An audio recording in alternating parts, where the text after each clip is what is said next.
Hello everyone, welcome back to my channel without love का next episode लेकर आई हूँ। प्लीज़ चैनल को सब्सक्राइब करना, लाइक करना और कमेंट करके बताना ये एफएफ कैसा लग रहा है आप सबको।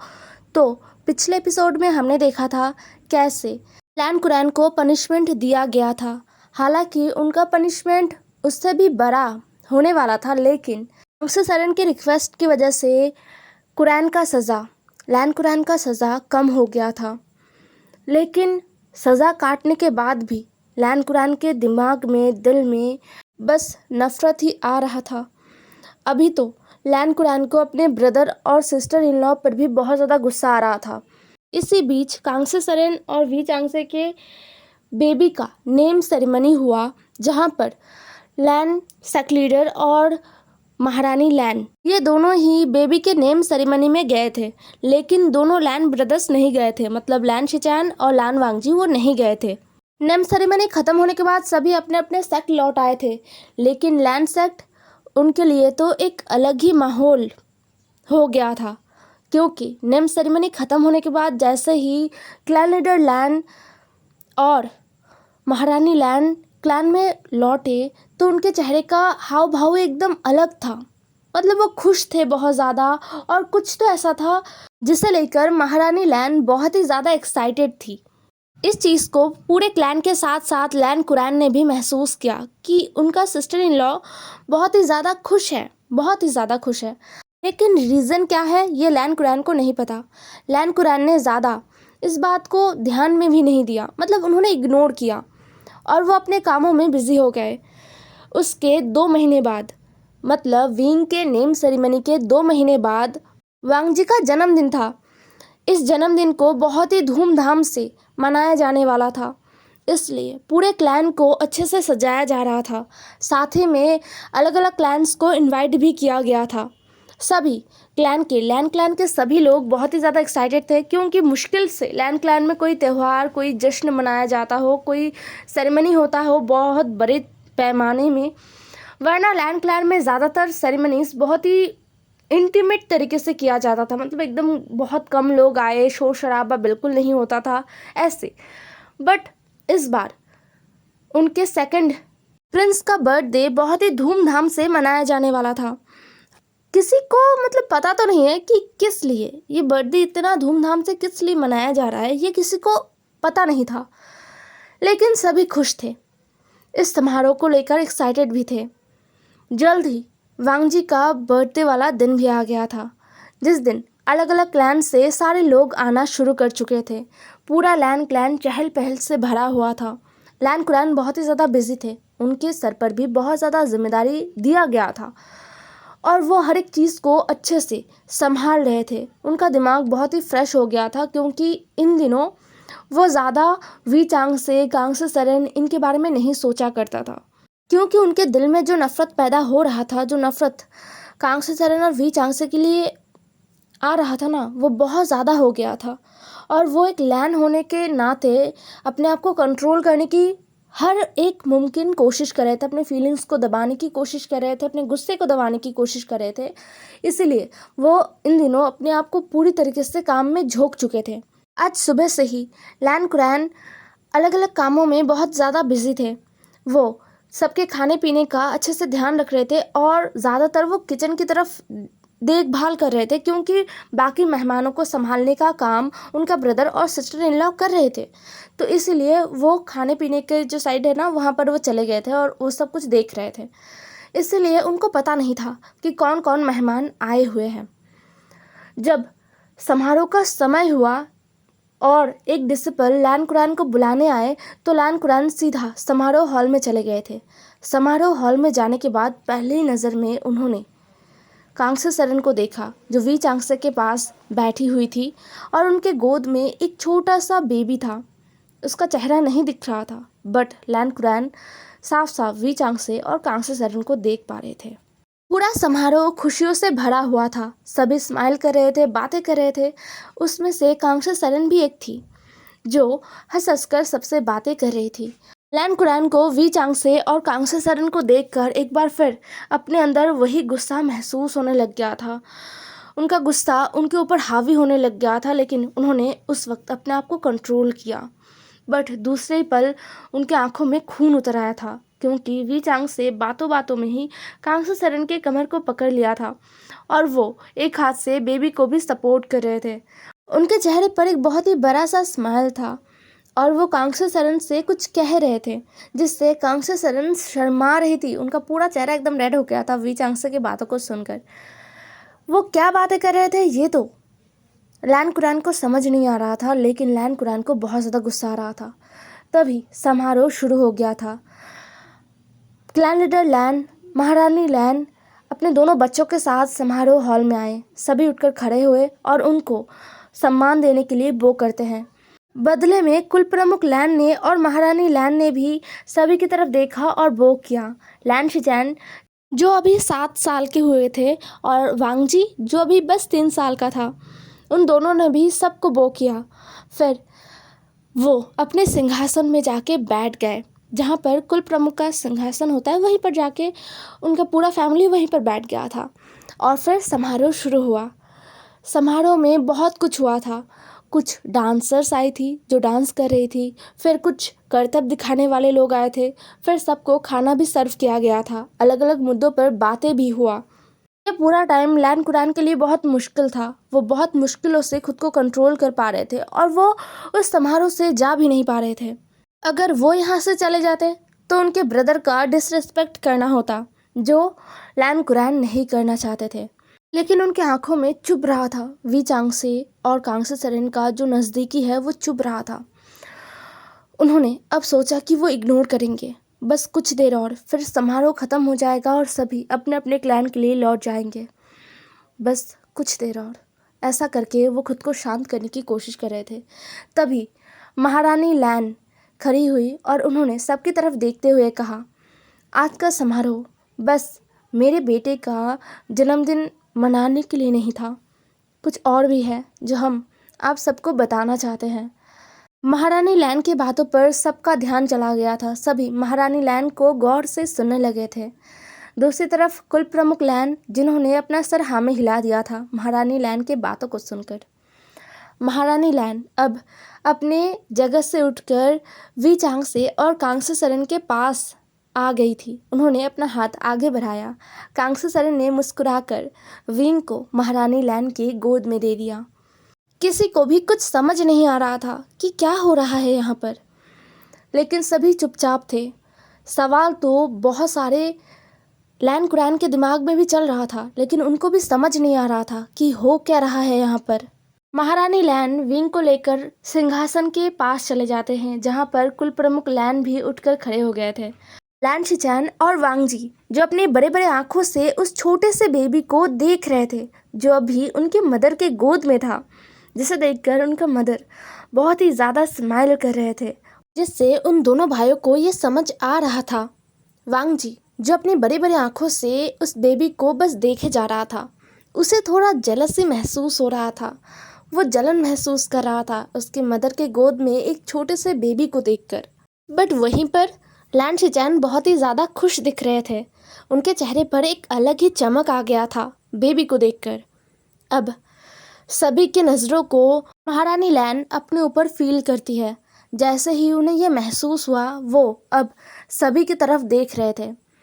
सभी, पूरा जो सभा था ना, समारोह, उसमें जितने भी लोग थे, जितने भी गेस्ट आए हुए थे अलग अलग क्लैन से, सभी हैरानी से देख रहे थे। हाँ, कांग्सू सरन के बेबी को गोद में लेना हैरानी की बात नहीं है, वो ले सकते हैं। ऊपर से कांग्सू सरन को कुल प्रमुख लैन अपनी बहन मानते हैं, तो अगर महारानी लैन ने विंग को, उनके बेबी को, कांग्सू सरन के बेबी को गोद में लिया है तो इसमें कोई बड़ी बात नहीं है। लेकिन ऐसे बीच सभा में उठकर लेना, बस इसीलिए सब महारानी लैन को देख रहे थे। सारे सर्वेंट, लैंड सर्वेंट जो थे ना, वो भी सब महारानी लैन को देख रहे थे। महारानी लैन अब एक शांत और बहुत ही जेंटल आवाज़ में कहती है, आज का समारोह बस लैन वांगजी, प्रिंस लैन वांगजी के जन्मदिन के लिए नहीं रखा गया था। एक खास वजह है जिसके लिए ये समारोह रखा गया है। ये सुनकर अब सभी आपस में फुसफुसाकर बात करने लगते हैं और कहने लगते हैं कि क्या वजह हो सकता है। अब कुल प्रमुख लैन सबका ध्यान अपनी तरफ खींचते हुए कहते हैं, हाँ, महारानी लैन ने एकदम सही कहा। यह समारोह एक खास वजह से रखा गया है। कुल प्रमुख जिन गुआंगशाओ अब कहते हैं, कुल प्रमुख लैन बता दीजिए, हमसे और इंतज़ार नहीं हो रहा है। ऐसा क्या कारण है जिसकी वजह से इतना बड़ा समारोह रखा गया है। कुल प्रमुख लैन के चेहरे पर एक छोटा सा और सॉफ्ट स्माइल था। उन्होंने कहा, अल्फा प्रिंस लान वांगजी और ओमेगा वी वुशियान, इन दोनों का आज शादी होने वाला है। ये सुनकर सभी हैरान हो गए थे। वहाँ पर जितने भी लोग थे ना, वो सभी शॉक्ड में बस कुल प्रमुख लैन को देख रहे थे।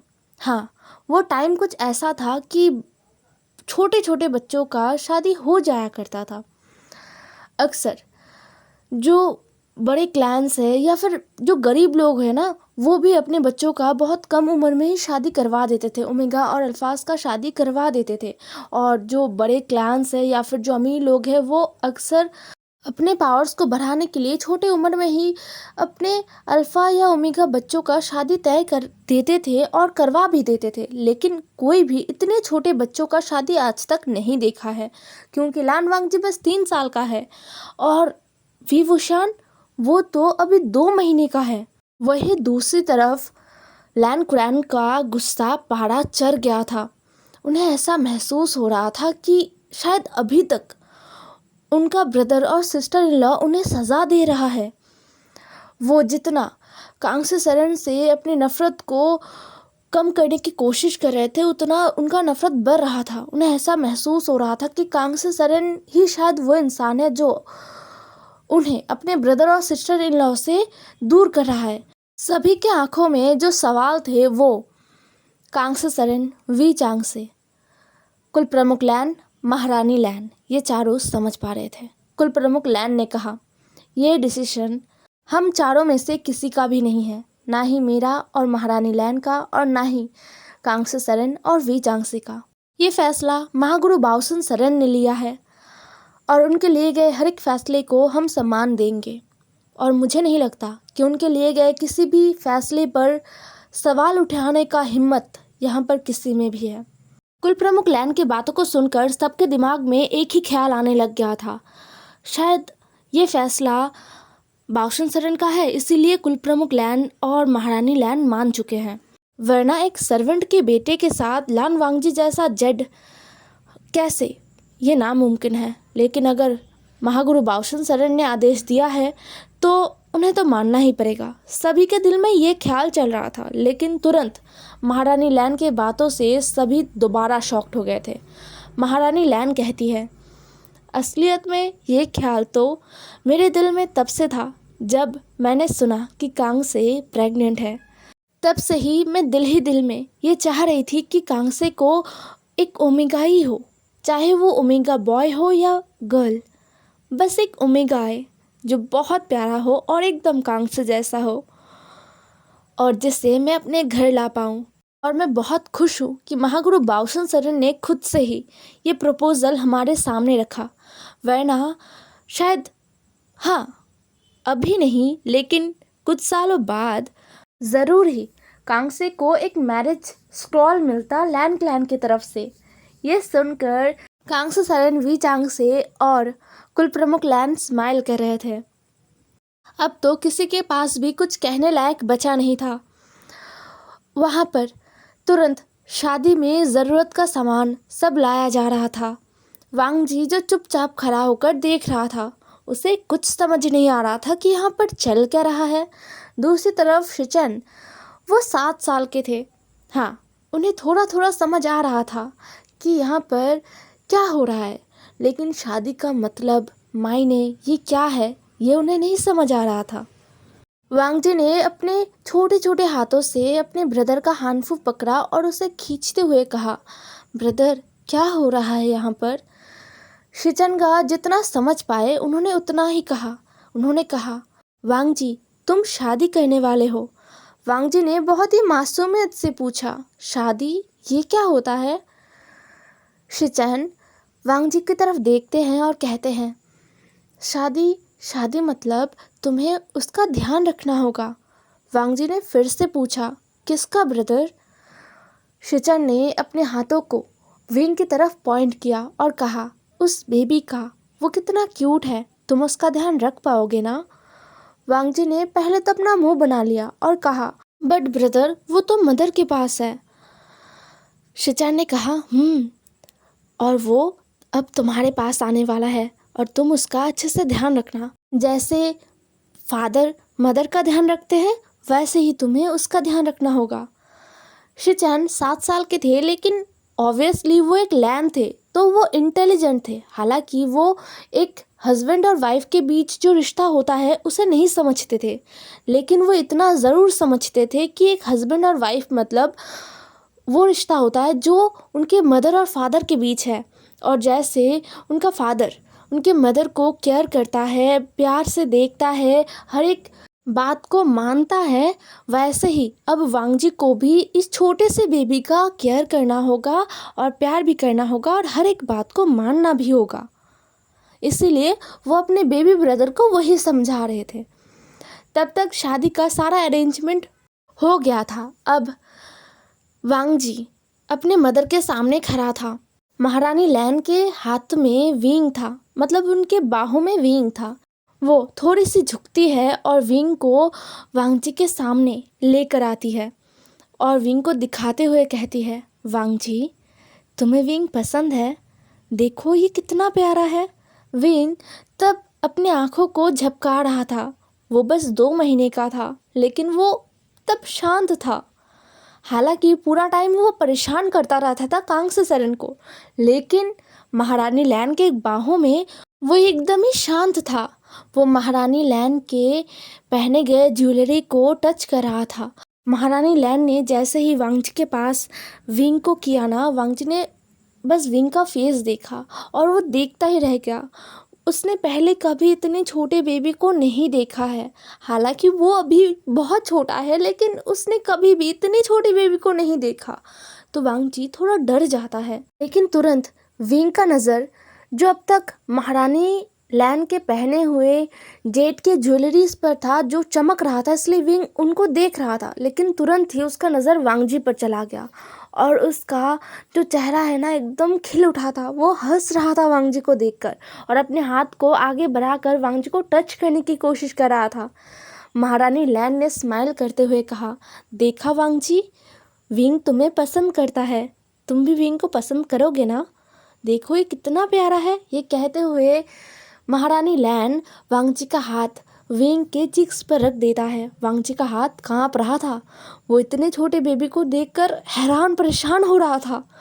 और जैसे ही वांग जी ने विंग को छुआ तो उसका पूरा शरीर ऐसे जम गया। उसे महसूस हुआ कि वो एक नरम रूई को टच कर रहा है, क्योंकि विंग इतना ज़्यादा सॉफ्ट था। वांग जी को डर लग रहा था कहीं उसके हाथों से इस बेबी को चोट ना लग जाए। फिर उन्हें बुलाया गया। जो शादी करवाने वाले थे, जो एल्डर, उन्होंने बुला लिया था। तो अब कांगसेसरन आगे आई और उन्होंने विंग को अपने गोद में लिया और महारानी लैन वांग जी के पीछे जाकर खड़े हो गए। एक एक करके सारे रिचुअल्स फॉलो होना शुरू हो गया था। सारे रिचुअल्स वांग जी और विंग नहीं कर रहे थे, बल्कि उनकी मदर कर रहे थे, मतलब महारानी लैन और कांगसेसरन। वांग जी और विंग चुपचाप खड़े होकर अपनी मदर को देख रहे थे और उन्हें शायद फॉलो कर रहे थे। वांग जी अपनी मदर को पूरी तरीके से फॉलो कर रहा था और विंग अपनी मदर को देखकर खिलखिला रहा था और कभी अपनी मदर के बालों को टच कर रहा था, खींच रहा था। ऐसे ही वो कर रहा था अपने मदर के गोद में। कुछ देर बाद जैसे ही शादी कंप्लीट हुआ ना, एक एक करके सारे लोग विंग को और वांग जी को ब्लेसिंग्स देने लगे।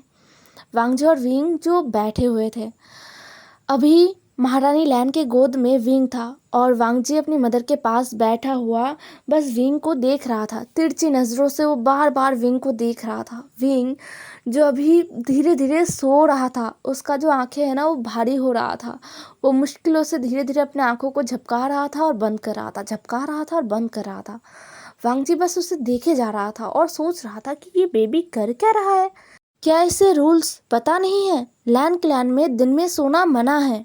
ऐसे ही शाम तक समारोह खत्म हो चुका था। सारे सेक्ट लीडर अपने अपने सेक्ट के लिए निकल चुके थे। अब बारी था तो कांग्से सरेन, वी चांगसे और विंग के जाने का। वांग जी कंफ्यूज था। उसे तो अब तक कहा जा रहा था कि उसे इस बेबी का ध्यान रखना होगा क्योंकि ये उसका ओमेगा है, लेकिन अभी ये कैसे जा सकता है? जैसे फादर का ओमेगा मदर है तो फादर और मदर साथ रहते हैं, वैसे ही वांग जी का ओमेगा ये बेबी है, विंग। तो विंग उसे छोड़कर कैसे जा रहा है? वांग जी यही सोच रहा था। वांग जी अब अपने दिल की बात को दिल में ना रखते हुए कहने लगता है, लेकिन ये तो मेरा ओमेगा है ना, तो आप इसे लेकर क्यों जा रहे हो? आप इसे मेरे पास क्यों नहीं रखते? मैं इसका ध्यान रखूंगा, अच्छे से ध्यान रखूंगा। कांग्से सरेन, वी चांगसे, महारानी लैन, कुल प्रमुख लैन, इन्होंने जैसे ही वांग जी का बात सुना ना तो उनके चेहरे पर एक अजीब सा ही एक्सप्रेशन था और हंसी भी था। अब वी चांगसे अपने घुटनों पर बैठते हैं और वांग जी के दोनों हाथों को पकड़ते हैं और कहते हैं, राजकुमार, हाँ ये आपका ओमेगा है, लेकिन क्या है ना, मैं तो विंग का फादर हूँ और मुझे विंग से बहुत प्यार है, इसीलिए मैं चाहता हूँ कि आप मुझे परमिशन दें कि मैं विंग को अपने साथ ले जाऊँ। विंग अभी बहुत छोटा है, वो रात को उठकर रोता है, जब उसे अपनी मदर नहीं मिलता तो वो सोता भी नहीं है, तो ऐसे तो आपको भी परेशानी होगा ना, इसलिए विंग को अभी हमारे साथ जाने दीजिए। विंग जब थोड़ा बड़ा हो जाएगा तब विंग को हम आपके पास लेकर आएंगे। जब विंग रात को रोएगा नहीं तब वो आपके पास आएगा और आप दोनों साथ रहेंगे। वांग जी एक समझदार बच्चा था, उसे पता है रात को रोने से उसका नींद भी टूट जाएगा और साथ में वो तो अपने मदर और फादर के साथ सोता है, तो उसके मदर और फादर का भी नींद टूट जाएगा और विंग को अपनी मदर का भी याद आएगा। तो वांग जी इतना सब कुछ सोचते हुए अपना सर हाँ में हिला देता है और कहता है, ठीक है, तो जब विंग बड़ा हो जाएगा और नहीं रोएगा तब आप उसे मेरे पास लेकर आना। ये सुनकर वी चांगसे और कांग्से सरेन स्माइल करते हैं। फिर वो दोनों विंग को लेकर घर चले गए, वहाँ पर जहाँ पर उनका आशियाना था। ऐसे ही दिन बीत रहा था, लेकिन शायद इन दिनों में कुछ सही नहीं था। जैसे हर तरफ से बस मुसीबत और मुसीबत आ रहा था, जैसे लैन क्लैन के ऊपर किसी का बुरा नज़र लग गया था, कुछ ना कुछ बुरा होते जा रहा था। महारानी लैन का अचानक तबीयत खराब होना और बुरी तरीके से बीमार पड़ जाना। कुल प्रमुख लैन अपने ओमेगा को, अपने प्यार को ऐसे बीमार होते देखकर कैसे शांत रह सकते थे, कैसे वो अपने काम पर फोकस कर सकते थे। उनका सारा ध्यान क्लैन से हट गया था। इन दिनों पूरा क्लैन का जिम्मेदारी लैन कुरैन पर आ गया था। लैन कुरैन अपनी जिम्मेदारी को अच्छे से कर रहे थे। धीरे धीरे महारानी लैन का तबीयत बहुत बिगड़ चुका था, बहुत ज़्यादा। वो अब उठ नहीं पाती थी, कुछ बोल नहीं पाती थी, उनका शरीर एकदम काला पड़ चुका था। आसपास के हर एक सेक्ट से या फिर दूर दूर से भी बहुत सारे ऐसे लोगों को लाया गया जो अपने फील्ड में एक्सपर्ट हैं, मतलब चिकित्सा में, जो बहुत ज़्यादा ज्ञानी हैं, जिनके पास औषधि ज्ञान है, जो बहुत तजुर्बे वाले हीलर्स हैं, उन सभी को बुलाया गया, लेकिन कुछ भी असर नहीं हो रहा था। दिन बीतने के साथ महारानी लैन और भी ज़्यादा बीमार होती चली गई, बहुत ज़्यादा बीमार। उनके पास गिने चुने दिन ही बचे थे, ये सभी को मालूम चल रहा था। ये बात बिल्कुल भी कुल प्रमुख लैन मान नहीं पा रहे थे। उन्हें तो जैसे तैसे अपने प्यार को फिर से हंसते खेलते देखना था, अपने उस प्यार को देखना था जिसे उन्होंने सबके खिलाफ जाके, सबसे बगावत करके अपना बनाया था। तो वो कैसे इतनी आसानी से अपने प्यार को अपने से दूर जाते हुए देख पाते? वो अपना पूरा कोशिश कर रहे थे महारानी लैन को फिर से एक बार ठीक करने का, लेकिन कुछ हुआ नहीं, कुछ हो नहीं रहा था। तभी एक दिन अचानक से उनके कानों में एक बहुत ही भयानक बात आया, जिसे सुनकर उनका पूरा शरीर जैसे जम गया था। उन्हें समझ नहीं आ रहा था कि अचानक से ये क्या हो रहा है। उन्हें खबर मिला कि कांग्से सरेन और वी चांग से अब इस दुनिया में नहीं रहे। क्या वजह था, किसने ये किया और ये सब हुआ कैसे, ये उन्हें नहीं पता चल रहा था। दूसरी तरफ महारानी लैन इतनी बुरी हालत में थी कि कुल प्रमुख लैन उन्हें छोड़कर जा ही नहीं पा रहे थे कहीं पर। तो उन्हें बस दूसरों से जो खबर मिल रहा था उन्हीं को सुनकर शोक मनाने के सिवा और कुछ सूझा नहीं। कांग्से सरन और वी चांगसी का बॉडी भी किसी को नहीं मिला था। उन्हें पता चला कि विंग को जियांग फैमिया अपने साथ लेकर गए हैं। उन्हें पता है जियांग फैमिया विंग का अच्छे से ध्यान रखेंगे। प्रमुख लैन ने सोच लिया था कि जब महारानी लैन ठीक हो जाएंगी तब वो विंग को जियांग सेक्ट से लेकर आएंगे। विंग उनका अमानत है, इस सेक्ट का अमानत है। लेकिन शायद ये किस्मत को गवारा नहीं था। उसके कुछ ही दिनों बाद महारानी लैन भी इस दुनिया से चली गई, हमेशा हमेशा के लिए सबको अलविदा कह के। महारानी लैन के जाने के बाद कुल प्रमुख लैन इतना टूट गए थे कि वो खुद को संभाल नहीं पा रहे थे, वो अपने बच्चों को संभाल नहीं पा रहे थे। वो तो दुख के समुंदर में ऐसे डूब गए थे कि उन्हें होश ही नहीं था कि उनके खुद के 2 बच्चे हैं, तो वो विंग को कैसे याद रख पाते। हे एवरीवन, आज का एपिसोड यहीं पर ख़त्म होता है। कल इसका लास्ट एपिसोड आएगा, ठीक है। बाय, कल मिलते हैं एक न्यू एपिसोड में।